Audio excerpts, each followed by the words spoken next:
요한복음 18장. 예수님께서 이 모든 말씀을 마치시고 제자들과 함께 기드론 골짜기 건너편으로 가셨습니다. 그곳에는 올리브나무 정원이 있었습니다. 예수님과 제자들은 이 정원으로 갔습니다. 그곳은 예수님이 제자들과 함께 종종 모이셨던 곳이므로 예수님을 배반한 유다도 이곳을 알고 있었습니다. 그래서 유다는 로마 군인들과 대제사장과 바리새인들이 보낸 성전 경비대를 데리고 정원으로 왔습니다.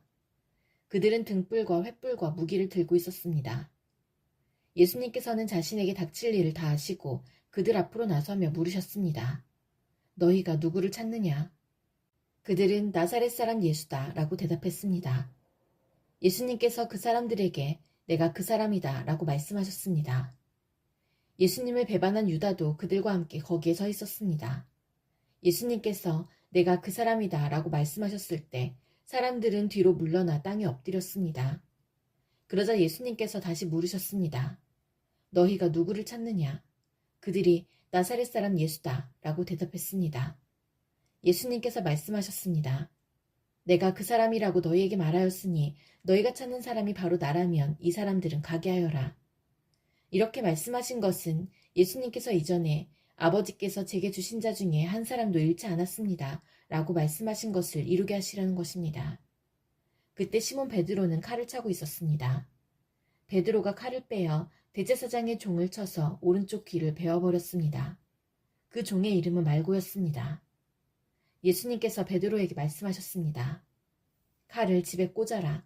아버지께서 내게 주신 잔을 마시지 말란 말이냐. 그 순간 군인들과 천부장과 유대 성전 경비대가 예수님을 체포했습니다. 그들은 예수님을 결박하여 먼저 안나스에게로 끌고 갔습니다. 안나스는 그 해의 대제사장인 가야바의 장인이었습니다. 가야바는 며칠 전에 유대인들에게 한 사람이 백성을 위하여 죽는 것이 더 낫다고 말한 사람이었습니다. 시몬 베드로가 다른 제자 한 사람과 함께 예수님을 따라갔습니다. 이 다른 제자는 제사장과 친분이 있는 사람이었기에 그는 예수님과 함께 대제사장의 집들 안으로 들어갔습니다. 그러나 베드로는 문 밖에서 기다려야만 했습니다. 대제사장과 아는 사이인 그 제자가 문 밖으로 나왔습니다. 그가 문 지키는 여자에게 말하여 베드로를 안으로 데리고 들어갔습니다. 문 지키는 여자가 베드로에게 당신은 이 사람의 제자 중 한 사람이 분명 아니지요? 하고 물었습니다. 베드로는 난 아니에요 라고 대답했습니다. 날이 추워서 종들과 성전 경비대가 불을 피워놓고 주위에 둘러서서 불을 쬐고 있었습니다. 베드로도 그들과 함께 서서 불을 쬐고 있었습니다. 대제사장이 예수님께 예수님이 가르친 말씀과 제자들에 관해 물었습니다. 예수님께서 대답하셨습니다. 나는 세상에 분명히 말하였다. 언제든지 유대인들이 모이는 회당과 성전 뜰에서 가르쳤고 은밀하게 말한 것이 하나도 없었다. 그런데 어째서 내게 묻느냐? 내 말을 들은 사람들에게 내가 그들에게 무엇을 말했는지 직접 물어보아라. 그 사람들은 내가 무엇을 말했는지 알고 있다. 예수님이 이렇게 말씀하실 때 곁에 있던 성전 경비대원 중 한 사람이 예수님의 얼굴을 주먹으로 치면서 말했습니다. 대제사장께 이런 식으로밖에 대답하지 못하겠소? 예수님께서 그에게 내가 잘못 말하였다면 그 잘못이 무엇인지 말하여라. 그러나 내가 사실을 말했다면 내가 어째서 나를 치느냐 하고 말씀하셨습니다. 그러자 안나스는 예수님을 결박한 채 대제사장 가야바에게 보냈습니다. 시몬 베드로가 서서 불을 쬐고 있었습니다. 여러 사람들이 베드로에게 당신도 저 사람의 제자 중 한 사람이 아닌 게 맞지요? 라고 물었습니다. 베드로가 부인하며 난 아니요 라고 대답했습니다. 대제사장의 종 한 사람이 거기에 있었는데 그 사람은 베드로가 전에 귀를 뺀 사람의 친척이었습니다. 그가 확신에 차서 말하였습니다. 내가 당신이 그 사람과 함께 정원에 있는 것을 보았소. 베드로는 다시 부인하였습니다. 그러자 바로 그 순간 닭이 울었습니다. 그들은 예수님을 데리고 가야바의 집에서 로마 총독의 관저로 갔습니다. 때는 새벽이었습니다. 유대인들은 몸을 더럽히지 않고 유월절 음식을 먹으려고 총독의 관저에 들어가지 않았습니다.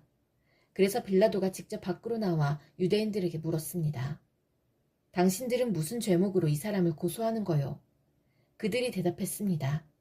이 사람이 범죄자가 아니라면 총독님께 그를 넘기지 않았을 것입니다. 빌라도가 그들에게 말했습니다. 당신들이 직접 그를 붙잡아다가 당신들의 법대로 재판하시오. 유대인들은 빌라도에게 우리에게는 사람을 죽일 권한이 없습니다. 라고 대답했습니다. 이로써 예수님께서 자신이 어떠한 죽음을 맞을 것인지에 관해 전에 하셨던 말씀이 이루어졌습니다. 빌라도는 다시 관저로 들어갔습니다. 그리고 그 안으로 예수님을 불러들여 예수님께 물었습니다. 당신이 유대인의 왕이요? 예수님께서 말씀하셨습니다. 이것은 내 스스로 하는 말이냐 아니면 다른 사람들이 나에 관하여 내게 한 말이냐? 빌라도가 대답했습니다. 나는 유대인이 아니요. 당신의 민족과 대제사장들이 당신을 나에게 넘겼소. 당신은 무슨 짓을 행했소? 예수님께서 대답하셨습니다. 내 나라는 이 세상에 속하지 않았다. 만일 내 나라가 이 세상에 속한 나라였다면 내 종들이 싸워서 내가 유대인들에게 잡히지 않게 했을 것이다. 이제 내 나라는 이 땅에 속한 것이 아니다. 빌라도가 말했습니다. 그렇다면 당신이 왕이란 말이요? 예수님께서 대답하셨습니다. 너는 나에게 왕이라고 바르게 말하는구나. 사실 나는 이것을 위하여 태어났으며 이것을 위해 세상에 왔다. 나는 진리에 대해 증언하려고 왔다. 진리에 속한 사람은 내 말을 듣는다. 진리가 무엇이요? 빌라도가 물었습니다. 이 말을 하고 빌라도는 다시 관자에서 나와 유대인들에게로 가서 말하였습니다. 나는 이 사람에게서 아무 죄도 찾지 못하였소. 유월절에 내가 당신들에게 죄수한 사람을 놓아주는 풍습이 있소. 당신들은 유대인의 왕을 당신들에게 놓아주기를 바라시오? 그들은 다시금 목소리를 높여 이 사람이 아니라 바라바를 놓아주시오 라고 소리질렀습니다. 바라바는 강도였습니다. 요한복음 19장. 그래서 빌라도가 예수님을 데리고 가서 채찍질하게 했습니다. 군인들은 가시나무로 왕관을 만들어 예수님의 머리에 씌우고 자줏빛 옷을 입혔습니다. 그런 다음 그들은 여러 차례 예수님께 와서 유대인의 왕 만세라고 말하며 얼굴을 때렸습니다. 빌라도가 또다시 관저 밖으로 나와서 사람들에게 말했습니다. 자, 내가 예수를 당신들에게 데리고 나오겠소. 내가 그를 고소할 아무런 죄도 발견하지 못한 것을 당신들은 알게 될 것이요. 예수님께서 가시관을 쓰고 자줏빛 옷을 입고 나오시자 빌라도가 유대인들에게 말하였습니다. 보시오, 이 사람이요. 대제사장들과 성전 경비병들이 예수님을 보고 목소리를 높여 외쳤습니다. 십자가에 못 박으시오. 십자가에 못 박으시오. 빌라도가 그들을 향해 이렇게 말했습니다. 당신들이 이 사람을 데리고 가서 십자가에 못 박으시오. 나는 그에게서 아무 죄도 찾지 못했소. 유대인들은 우리의 법대로 하면 그는 당연히 죽어야 합니다. 자기를 하나님의 아들이라고 주장하니 말입니다. 라고 우겼습니다.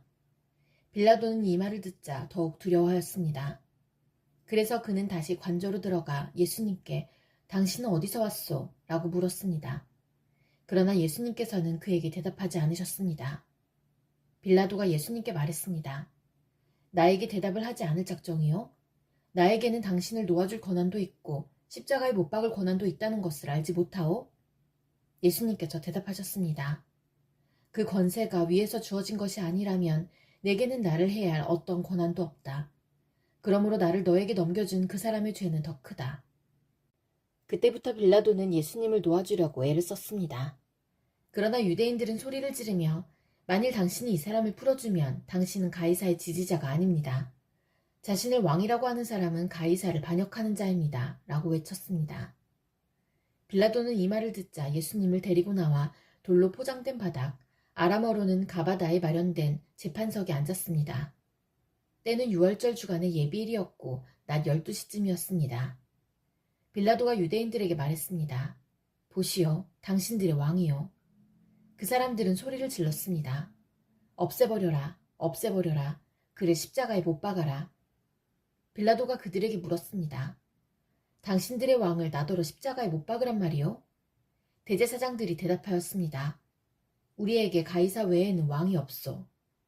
그래서 빌라도는 예수님을 십자가에 못 박도록 그들에게 넘겨주었습니다. 군인들이 예수님을 데리고 갔습니다. 예수님께서 자신이 매달릴 십자가를 직접 지고 해골의 터, 아람어로는 골고다라는 곳으로 가셨습니다. 그곳에서 사람들은 예수님을 십자가에 못 박았습니다. 또한 예수님과 함께 다른 두 사람도 예수님을 가운데 두고 양편에 한 사람씩 십자가에 못 박혔습니다. 빌라도는 명패를 써서 십자가 위에 붙였습니다. 거기에는 유대인의 왕 나사렛 예수라고 쓰여 있었습니다. 많은 유대인들이 그 명패를 읽을 수 있었던 것은 예수님께서 죽으신 곳이 예루살렘 성에서 가깝고 그 명패는 아람어, 라틴어, 그리스어로 쓰여 있었기 때문입니다. 유대인의 대제사장들이 빌라도에게 유대인의 왕이라 쓰지 말고 나는 유대인의 왕이다 라고 쓰십시오 하면서 억지를 부렸습니다. 빌라도는 나는 내가 쓸 것을 썼을 뿐이다 라고 대답했습니다. 군인들은 예수님을 십자가에 못 박은 뒤에 그의 옷을 4조각으로 나누었습니다. 그리고는 저마다 한 조각씩 나누어 가졌습니다. 그들은 속옷도 가져갔는데 그 옷은 위로부터 아래까지 완전히 통으로 짠 것이었습니다. 그래서 군인들은 이것은 찢지 말고 제비를 뽑아 누가 가질지 정하자라고 말하였습니다. 이런 일이 일어난 것은 그렇게 되리라고 말한 성경 말씀을 이루기 위해서였습니다. 그들이 자기들끼리 내 옷을 나누고 내 옷을 가지려고 제비 뽑나이다. 예수님의 십자가 곁에는 예수님의 어머니와 예수님의 이모와 글로바의 아내 마리아와 막달라 마리아가 서 있었습니다. 예수님께서 그의 어머니와 그 곁에 사랑하는 제자가 서 있는 것을 보시고 어머니를 향해 말씀하셨습니다. 여자여 보십시오. 어머님의 아들입니다. 그리고 그 제자에게는 보아라 내 어머니이시다 라고 말씀하셨습니다. 그때부터 이 제자는 예수님의 어머니를 자기 집에 모셨습니다. 이후에 예수님께서는 이미 모든 것이 이루어진 줄 아시고 성경이 성취되도록 하기 위하여 내가 목마르다 라고 말씀하셨습니다. 그곳에 신포도주가 담긴 항아리가 있었습니다. 군인들이 해면을 신포도주에 흠뻑 적셔서 우슬초 막대기에 매달아 예수님의 입으로 가져갔습니다. 예수님께서는 신포도주를 맛보신 다음 다 이루었다 라고 말씀하셨습니다. 이 말씀을 하신 후 고개를 아래로 떨구시고 운명하셨습니다. 이날은 예비일이었고 다음 날은 안식일이었습니다. 유대인들은 안식일에 시신을 십자가에 그대로 두고 싶지 않았습니다. 그래서 빌라도에게 시신의 다리를 부러뜨리고 그 시신을 십자가에서 내려달라고 부탁했습니다. 군인들이 가서 예수님과 함께 못 박힌 첫 번째 사람의 다리와 또 다른 사람의 다리를 부러뜨렸습니다. 그러나 군인들이 예수님께 갔을 때에 그들은 예수님께서 이미 돌아가신 것을 알고는 그분의 다리를 부러뜨리지 않고 창으로 예수님의 옆구리를 찔렀습니다. 바로 피와 물이 쏟아져 나왔습니다. 이것을 본 사람이 증언한 것이니 그의 증언은 참됩니다. 그는 자기가 진리를 말하고 있다는 것을 알았습니다. 그가 이렇게 말한 것은 여러분들도 믿게 하려는 것입니다. 이런 일이 일어난 것은 그의 뼈가 하나도 부러지지 않을 것이다 라고 쓰여진 성경 말씀을 이루기 위해서입니다. 또 다른 성경에는 그들은 자기들이 찌른 사람을 볼 것이다 라는 말씀이 있습니다. 이 일이 일어난 후 아리마대 사람 요셉이 빌라도에게 예수님의 시신을 가져가겠다고 요청하였습니다. 요셉은 예수님의 제자였지만 유대인들이 두려워 그 사실을 감춰왔습니다. 빌라도가 허락하자 요셉이 와서 예수님의 시신을 가져갔습니다. 니고데모도 요셉과 함께 왔습니다. 니고데모는 일찍이 밤에 예수님을 찾아왔던 사람이었습니다. 그는 모략과 알로에를 섞어 만든 향료를 약 33kg 정도 가져왔습니다. 이 두 사람은 유대인들의 장례 풍습에 따라 예수님의 시신을 가져다가 향료와 함께 고운 배로 쌌습니다. 예수님께서 십자가에 못 박히신 곳에는 동산이 있었습니다.